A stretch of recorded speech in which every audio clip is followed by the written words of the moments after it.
Les Éditions de l'Homme et Recto Verso Éditeur vous rappellent que vous écoutez Samedi de lire avec l'auteur invité d'Amélie Boivin-Enfield. Je suis toujours en compagnie de l'auteur Sophie Bienvenue. Là, Sophie, on est rendu au moment de l'émission où tu présentes à mes auditeurs ton coup de cœur littéraire. Et ton coup de cœur, c'est La main d'Iman de Riyad Hassani Razaki.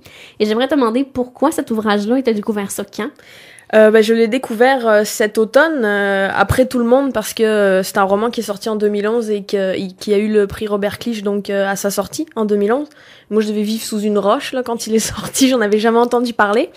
Et j'étais au Festival America où j'ai rencontré l'auteur, Riyad Hassani Razaki. Et comme dans les salons, ce genre de choses, on se lie d'amitié entre auteurs et on se lie entre nous. J'ai eu la chance donc de découvrir La main d'Iman et j'ai vraiment été bouleversée en fait. Ça faisait longtemps que j'avais pas ressenti ça en lisant un livre. Ça m'a vraiment touchée sur beaucoup d'aspects. C'est super bien écrit. C'est poétique sans être pompeux. J'adore son écriture, j'adore l'histoire. Bon, je résume un petit peu. Oui. C'est un roman choral, qui a plusieurs voix, qui va raconter, qui va parler de ce personnage donc Iman, mais lui ne parle jamais. C'est ça qui m'a aussi beaucoup fascinée dans le roman, c'est que tout tourne autour de lui. Pour aller de sa conception quasiment à la fin du roman. Bon, je vais pas quand même vendre le punch, mais et donc c'est ça se passe en Afrique. Donc l'Afrique a une place prépondérante dans le roman. On sait pas quel pays d'Afrique par exemple, et c'est ça, on est vraiment plongé dans le quotidien de ces gens et dans le désir de partir, de quitter le pays pour un avenir meilleur, mais en même temps la peur et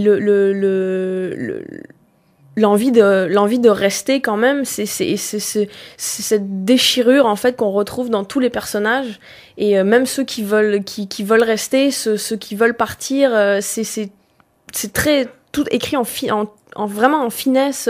Les personnages sont vraiment très vrais de par leurs défauts, et qu'on retrouve. J'ai que des belles choses à dire. La preuve que c'est qu'il a remporté le prix Robert Clich du premier ouvrage publié par la maison d'édition VLB à l'époque en 2011. Là. Oui, c'est ça. Et il a été réédité en poche cette année. Oui. Cette année en 2014. Et donc c'est ça. Et même moi qui suis pas je suis pas particulièrement attirée par la littérature africaine ou les choses. C'est un petit peu la littérature africaine. Je sais pas si on peut dire ça, mais je veux dire j'aime beaucoup les romans en général, plus urbains, plus qui vont se passer à Montréal ou à Paris, ou des choses. Et là, j'ai vraiment été projetée hors de ma zone de confort. Je m'attendais pas du tout à ça. Et c'est vraiment un roman fascinant. C'est beau et à la fois violent, mais c'est une violence. Il y a rien de trop en fait. On n'est pas dans la version africaine de Patrick Sénécal, là. Mais ce que je veux dire là, c'est que j'ai juste le mot beau là dans la tête, mais je peux pas en dire plus, dire mieux en fait. Il faut lire pour comprendre. Il faut lire pour comprendre, exactement. Et je pense que tu as sélectionné un petit extrait que tu voulais lire aux auditeurs. Ben oui, le début en fait, parce que c'est souvent ça que je fais pour choisir un roman, c'est que je lis la première page. Donc, d'un coup que les gens soient comme moi, je vais leur lire la première page. Parfait, on t'écoute. À l'origine fut un échange de mains. Je devais avoir 6 ans. Le premier souvenir impérissable de ma vie, une main, celle de mon père, calleuse, noire, râpeuse, poussiéreuse et endurcie par le travail des champs, tendue vers cette autre main, douce, fine, manucurée, et tenant la plus grosse somme d'argent sur laquelle j'avais jusqu'alors jamais posé les yeux. 15 000 FCFA, 23 €, j'ai la version européenne, et mon destin était scellé. Je me souviens de mon père, de son visage à la peau noircie par le soleil, aussi tendu que le cuir d'un tam-tam, et de son sourire. Je garde l'image indélébile de sa lèvre supérieure relevée et découvrant une rangée de dents jaunes. Je me demande à quoi il pensait. À quoi pense-t-on lorsqu'on vend son propre fils ? Cette question, j'en aurais malheureusement la réponse, mais de nombreuses années plus tard, lorsque moi-même, alors adulte, je vendrai l'être qui m'a été le plus cher de toute ma vie.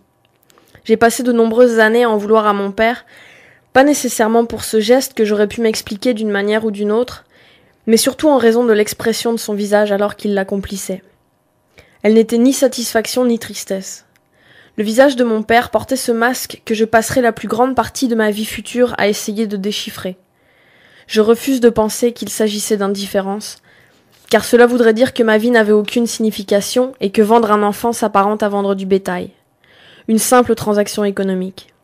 Je ne veux pas non plus de joie, car que doit-on penser d'un père heureux de vendre son enfant ? Un tiers de mon identité m'a été légué par mon père, un autre tiers par ma mère, et le troisième représente mon expérience personnelle. Je préfère penser qu'une si grande part de mon être n'a pas également été heureuse lorsque moi-même j'ai vendu l'être le plus cher de ma vie. Quant à la tristesse, je ne sais pas si j'aurais voulu que mon père soit triste, car cela ne signifierait-il pas qu'il songeait qu'il m'exposait au mal et le faisait tout de même ? Quels impératifs peuvent pousser un homme à s'arracher sa propre chair ? La nécessité ? J'ai du mal à croire à cela.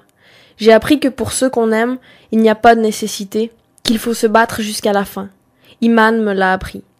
Quelle qu'en soit la raison, j'ai coûté 15 000 FCFA. Un jour de pluie. Wow! Ça donne vraiment envie de le lire. Ben oui, c'est ça. Donc ça commence assez dur. Hein. Comme je vous parlais de violence, c'est ce genre de violence-là. Hein. C'est genre, ça commence, première page, bon, cet enfant est vendu.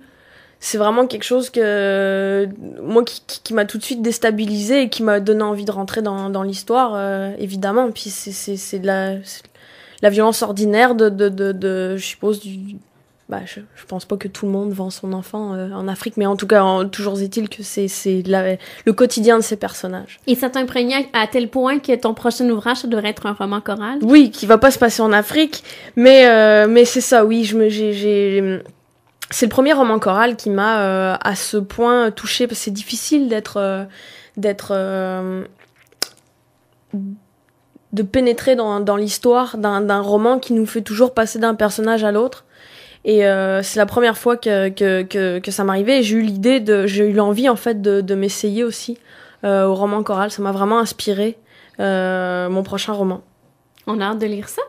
Et on rappelle le titre de ton coup de cœur littéraire, c'est La main d'Iman de Riyad Hassani Razaki.